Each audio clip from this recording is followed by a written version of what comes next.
예, 오늘의 모닝 브리핑 시작하겠습니다. 백악관 측에서 관세 유예를 연장할 수 있다, 이런 가능성 시사하면서 시장이 좀 자신감을 갖게 되는 그런 계기가 됐고요. 또 파월 후임자 물색하고 있다, 트럼프가 이런 이야기 나오고 있잖아요. 그러니까 조계 레임덕을 유도해서 금리 인하를 유도하겠다. 그래서 국채 금리가 좀 많이 빠졌습니다. 그래서 금리 내려가고 관세 유예되고 뭐 투자자들이 좀 긍정적으로 평가할 수 있는, 반응할 수 있는 재료들이 나온 거죠. 우리 증시는 하락하면 예전 같으면 그냥 종가가 저가로 끝나는 경우가 있었는데 계속 꼬리 만들고 있거든요. 그래서 아직까지는 밀릴 때마다 저점 매수가 존재하고 있다라는 점 확인한 점은 다행스러운 대목인데, 다만 이제 외국인 투자자들이 이틀 동안 1조 원 팔았거든요. 그 1조 원 매도한 거에 대해서 어떻게 해석해야 되는지 간단하게 설명드리도록 하겠습니다. 우선 미증시는 올랐는데 거의 깻잎 차이, 예, 사상 최고치하고 거의 근접했어요. 3포인트 차이로 근접을 했고요.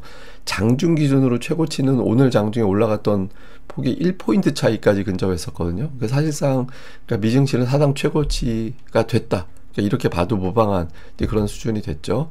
뭐 업종으로 보면 11개 업종 중에서 9개 업종이 올랐거든요. 그래서 특정 업종이 시장을 끌어올린 게 아니라 전반적으로 미증시는 다 올라갔다, 이렇게 보면 됩니다. 그러면 시장을 이끌었던 재료가 뭔지 봤더니 백악관 쪽에서 관세 유예 연장을 시사하는 발언들이 계속 나왔습니다. 백악관 대변인이 관세 유예 연장될 가능성이 있다, 물론 이제 결정은 대통령이 할 것인데 그렇게 되지 않을까, 일단 그렇게 보고 있다라는 이야기를 했고요. 그리고 스티븐 미란, 이 사람은 그 관세 설계자로 알려져 있는 사람이에요. 그러니까 상당히 영향력이 있는 것으로 봐야 되죠. 근데 이 사람이 선의로 협상하는 국가들한테 날짜 다 됐다고 해서 관세 폭탄 부과하는 건 아니다, 그래서 그런 국가들에는 관세 밀어주는 것이 합리적이다, 이렇게 이야기를 했거든요.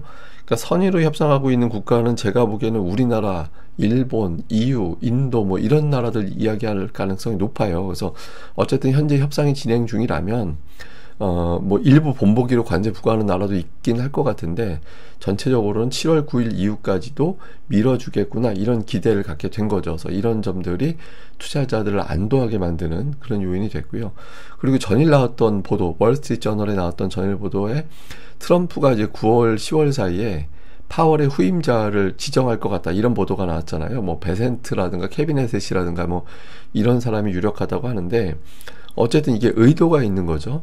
그러니까 파월의 힘을 빼버리는, 그러니까 다음 지명자가 나오게 되면 그 사람이 사실상 그 의장 역할을 하게 되는 그런 상황이 되는 거잖아요. 그래서 그렇게 되면서 좀 유연한 사람, 금리 인하를 이야기하는 사람 쪽이 이 연준 이제 리더가 되도록 이끌어내서 조기 금리 인하를 유발을 하겠다라는 거예요. 근데 여기에 이제 또 채권 매입을 할 수 있는, 은행들이 채권 매입할 수 있는 어떤 길을 또 열어준 정책까지 만들어냈죠. 그래서 그러다 보니까 또 국채 금리가 뚝 떨어졌습니다. 그러니까 금리도 빠지면 투자자들은 또 그럼 주식 살까, 또 이렇게 안도하게 되는 그런 측면이 있죠. 그래서 이런 부분들도 일단 오늘은 긍정적으로 영향을 줬습니다. 다만 최근에 주식시장이 올라오는 과정에서 뭐 지수는 최고치까지 올라오긴 했는데 일부 대형주가 역할을 했고, 그리고 또 그 대형주 내에서도 한 3개 정도가 집중적으로 올랐던 것 같다. 그래서 미국 증시도 차별화 장세다, 그러니까 이런 이야기들이 좀 일부에서 나오고 있고요. 그리고 또 올라오는 과정에서 강세 보이는 종목군들은 또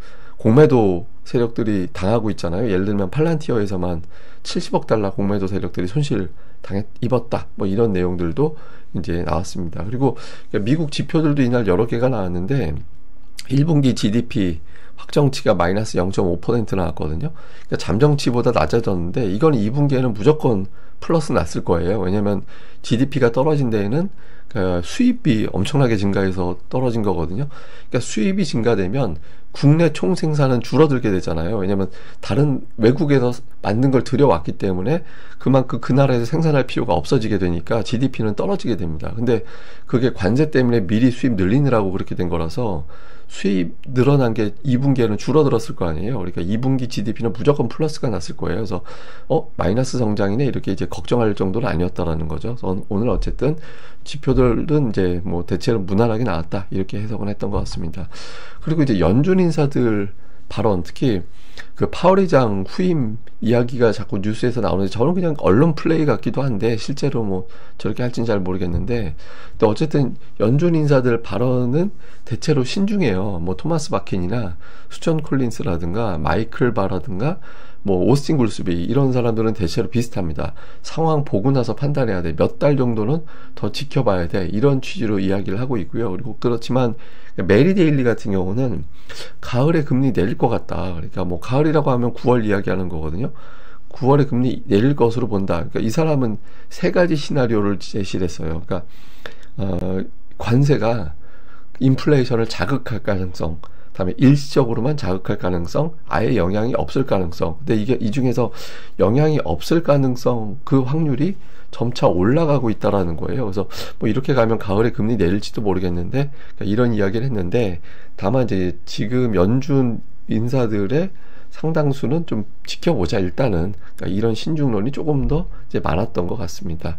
그리고 이제 어쨌든 그 파월을 압박을 하다 보니까 시장에서는 그러면 비둘기적인 사람이 다음 의장이 되나 보다, 이렇게 이제 기다리게 됐잖아요. 그래서 국채 금리가 떨어졌습니다. 그러니까 4.4% 중반까지 갔던 게 지금 4.24%까지 빠졌거든요.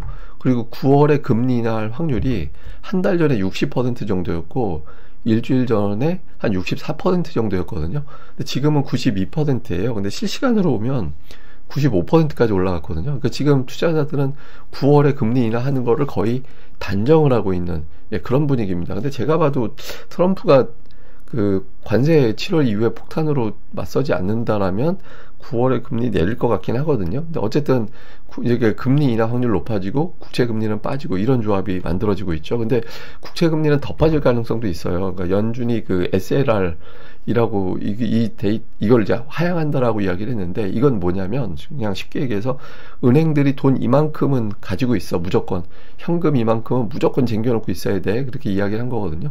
근데 이걸 갖다 낮춘다는 얘기는 그 돈을 좀 덜 갖고 그 돈으로 뭘 사, 주식을 사든 뭘 사, 이렇게 이야기를 하는 건데, 이건 사실은 국채 사라는 얘기예요. 그러니까 미국 국채 사라. 그럼 금리가 떨어지게 되는 거잖아요. 금리가 이제 떨어지게 되는 게 될 수 있어서, 그러니까 연준에서 저걸 이제 낮춰주고, 그렇게 낮춰주는 것만큼 국채를 매입하게 되니까, 그럼 이제 금리는 떨어지는 그런 상황이 만들어지게 되는 거죠. 그래서 이래저래 미국의 국채 금리는 내려갈 가능성이 높아졌다. 뭐 이렇게 이제 시장에서는 봤던 것 같습니다.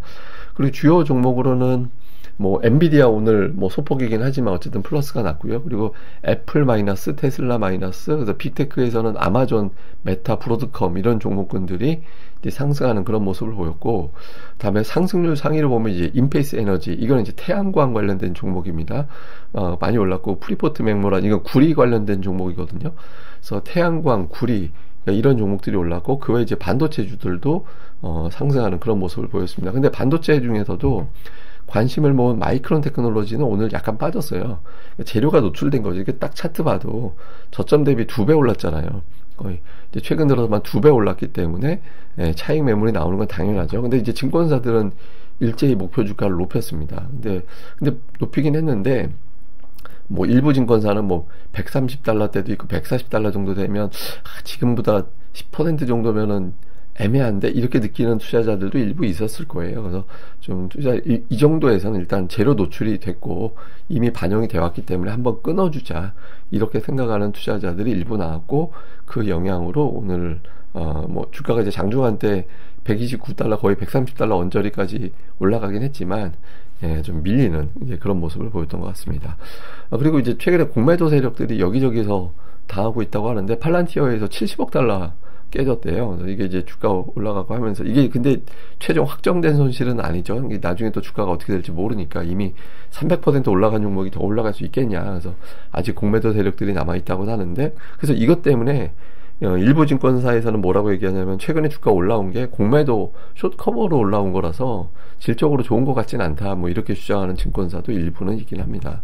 그리고 이제 시장에서 지금 차별화 장세가 이어지고 있는데, 두 가지로 나눠지고 있다라는 거예요. 보시면 이제 매직3하고 매우3하고 이렇게 나눠지고 있는데, 매직3, 그러니까 마법을 부리고 있는 세 종목, 메타, 마이크로소프트, 엔비디아고, 다음에 구글, 테슬라, 애플은 매우, 이게 그냥 영 별로인 이런 뜻이잖아요. 그래서 영 별로인 세 종목. 근데 그리고 그 중에서 예전에는 빅테크 안에서도 대부분 다 비슷하게 가는 움직임인데 지금은 이제 그 안에서도 차별화가 되고 있고 미국 시장 자체가 좀 그렇다라는 거예요. 지수는 많이 올랐는데 신고가 비율 또는 201선 위에 머물고 있는 종목들의 비율은 5월 이후에 별로 차이가 없는 것 같다. 그래서 미국 증시도 우리 증시하고 좀 비슷하게 좀 차별화가 나타나는 그런 양상이 이어지고 있습니다. 자, 우리 증시는 코스피하고 이제 코스닥 시장을 좀 주목해 볼 필요가 있는데, 코스피는 일단 6월 이후에 3일 연속, 이틀 연속 하락은 없었어요. 그러니까 오늘 플러스를 만들어내느냐, 이게 상당히 중요하죠. 근데 좀 세게 맞으면 그 다음날 되게 강하게 반등하긴 했거든요. 그러니까 한 방 맞으면 52포인트 오르고 7포인트 뺐다고 그냥 한 방에 90포인트 올려버렸잖아요. 그래서 이런 패턴이 과연 나올 수 있을 거냐. 이제 왜냐면 또 어제까지가 이제 결산, 그러니까 상반기 포트폴리오 이제 결산하는, 확정하는 매도가 좀 많이 나왔을 걸로 보여져서 오늘 돌아서는지가 되게 중요하고, 코스닥 같은 경우는 못 보던 현상, 이틀 연속 빠진 데다가 최근에 4일 중에서 3일, 이번 주에 하루밖에 안 올랐어요. 코스닥은 상당히 신중해져 있는 상태거든요. 근데 여기서 하면 오늘장에서 만약에 또 밀려버리면 박스권으로 다시 돌아 들어가는 그런 형태가 될 수 있거든요. 그래서 지금 박스권 상단을 지지선으로 바꾸느냐, 이게 되게 중요하죠. 그래서 오늘 코스피가 좀 반등하느냐, 코스닥은 박스권으로 다시 들어가게 되느냐, 요 기준 상당히 중요하고요. 그리고 또 하나는 외국인 투자자들인데, 외국인들이 이틀 동안 9,500억을 팔았고 이번 주 4거래일 중에서 3일 매도를 했거든요. 오늘 1조 원 매수하지 않는다라면 주간 단위로는 순매도로 끝날 가능성이 높아요. 그래서 불안한데 이렇게 느낄 수도 있죠. 근데 실제로 종목으로 보면 아직까지 불안한 단계는 아닙니다. 그러니까 보시면 이번 주에 저렇게 매도하고 뭐 이렇게 했다 하더라도 외국인들 이제 매수한 종목을 보면 삼성전자, SK하이닉스 두 종목 매수 7천억 매수했거든요. 그럼 이제 많이 매도한 게 뭐냐? 네이버하고 두산에너빌리티예요. 그러니까 이제 원전 관련된 종목, 그다음에 네이버는 이제 이거는 스테이블 코인 관련해서 올라갔던 종목, 그 아래 보면 뭐 카카오도 있고 이렇게 돼 있죠. 그러니까 많이 올라간 종목을 정리하고 수출주라고 할 수 있는 반도체, 자동차는 매수하고 이런 태도를 보이고 있거든요. 그래서 외국인들이 좀 이탈한다라기보다는 이제 포트폴리오 재편하고 있는 것 같다. 일부, 그러니까 뭐 전부 다 재편하는 건 아니겠지만 일부 좀 갈아타기로 나오고 있는 걸로 보여져서 외국인들의 매도를 그렇게 심각하게 볼 필요는 아직은 없는 것 같다. 이렇게 보는 것 같습니다. 그리고 코스닥 시장은 좀 중요한 자리긴 합니다. 이래저래. 그러니까 이게 120월선이 굉장히 중요한 위치거든요. 그래서 이게 지지선이 되기도 하고 저항이 되기도 하는데 지금 일단 돌파는 됐거든요. 작년도 하반기 이후, 그러니까 4분기 이후에 이게 사실상 저항이 되어 있는 상태인데 오늘 뭐 이게 지금 거의 2분기 끝나가고 있는 상태니까 이제 6월이고 또 6월도 거의 끝나가 있는 상태잖아요. 그러니까 이거 위로 좀 넉넉하게 올라가서 마감하는 게 중요하거든요. 그렇게 되면 이제 새로운 추세가 시작이 되는 거라서 그러니까 오늘하고 다음 주 초까지 코스닥 시장은 좀 아주 세게 올라가서 이제 돌아섰구나. 저항 때, 그러니까 기술적 반등이 아니라 추세를 돌아섰구나. 그러니까 이렇게 확인해 줄 필요가 있죠. 지금 다행스러운 건 예탁금이 지금 계속 늘고 있어서 지금 66조 6천억까지 올라왔거든요. 그래서 좀 증시에 이제 뒷받침해 줄 수 있는 돈은 들어오곤 있는데, 근데 이게 더 세게 올라가려면 이제 대형주들이 뒷받침 돼줘야 돼요. 그래서 오늘 뭐 대형 업종이 좀 계속 힘을 내주는지를 잘 봐야겠습니다. 자, 일단 관세 유예 가능성이 부각이 되고 있죠. 이게 공식적으로 확인된 건 아니고 언론 플레이일 가능성도 있습니다만은 이제 수출주 과연 이제 여기에 반응을 하는지, 그리고 이제 국채 금리와 달러 인덱스가 하락했다라는 거는 외국인들 입장에서는 신흥시장 매수하기 좋은 환경이 되기도 하거든요. 그래서 이 흐름이 나오게 되느냐, 특히 외국인들이 지금 이틀 동안 매도했기 때문에 투자자들이 그러니까 불안해할 만한 그런 시기거든요. 그래서 이 불안함이 떨쳐져지는지 요것도 되게 중요하고요. 그리고 이제 박스권 상단에서 지금 다시 대롱대롱 걸려 있는데 이게 이제 여기서 밑으로 내려가면 다시 박스권으로 들어가 버리는 거예요. 그래서 여기서 다시 돌파하면서 800포인트를 노리는 그런 흐름이 나오게 되느냐, 그러니까 이 부분도 잘 살펴봐야겠습니다. 근데 이제 투자자들이 그런 건 있어요. 그러니까 지금 상반기 추세를 보면 역대급으로 강하게 움직이고 있는 상태잖아요. 그러니까 올해 월별로 보면 3월에 좀 고생해서 그렇지 계속 올라가고 있거든요.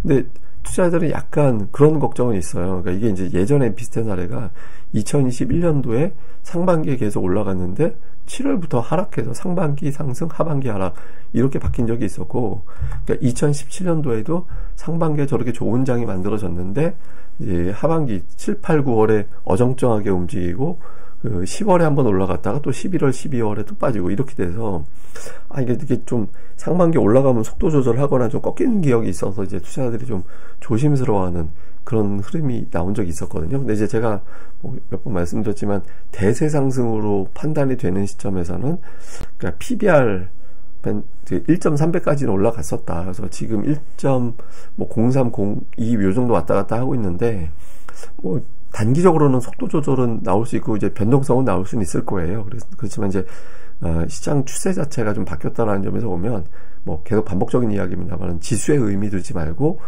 이제 오늘부터는 만약에 매수하는 종목은 하반기 결제일 기준으로 하반기 종목이 되거든요. 그래서 수급의 변화가 생긴 종목에 집중해야 될 때다. 이렇게 봐야 될 것 같습니다. 예, 추가적이고 자세한 내용은 또 다음 방송에서 설명드리겠습니다. 이 방송 구독하기와 좋아요 좀 많이 부탁드립니다. 좋아요는 한 3,000개 제가 2,500개는 기록이었는데 3,000개 넘긴 적은 없거든요. 또 오신 김에 이제 좋아요도 한번 눌러주시고 구독하기도 꼭 좀 눌러주시길 부탁드리겠습니다. 예, 감사합니다.